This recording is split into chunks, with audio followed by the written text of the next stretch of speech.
Hi everyone, welcome back to my channel. ಈ ವಿಡಿಯೋದಲ್ಲಿ missing number ಬಗ್ಗೆ ನೋಡೋಣ. 9, 6, 4 ಇದೆ, ಇಲ್ಲಿ 38 ಇದೆ. ಇದು 11, 9, 8 56 ಇದೆ. ಇದು 11, 13, 12 ಕ್ವಶನ್ ಮಾರ್ಕ್. ಸೊ ಇದು ಯಾವ ರೀತಿ ಅಂದರೆ ನೋಡೋಣ. 9 + 6 + 4 ಎಷ್ಟಾಗುತ್ತೆ ಅಂದರೆ 19 ಆಗುತ್ತೆ.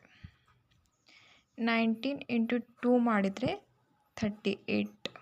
ಇದು ಆನ್ಸರ್ ಬಂದುಬಿಟ್ಟು 38 ಆಯಿತು. ಇನ್ನಿದು 11 + 9 + 8 = 28 ಆಗುತ್ತೆ. ಇಂಟು 2 ಮಾಡಿದರೆ 56 ಬರುತ್ತೆ. ಸೊ ಇದು ಆನ್ಸರ್ ಇದು 56. ಈಗಿದು ನೋಡೋಣ.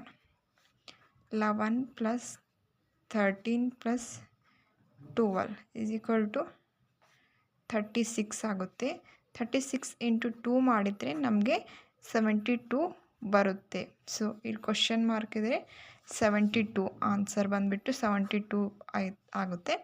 ಸೊ ಆಪ್ಷನಲ್ಲಿ A is the 72. So A is the right answer.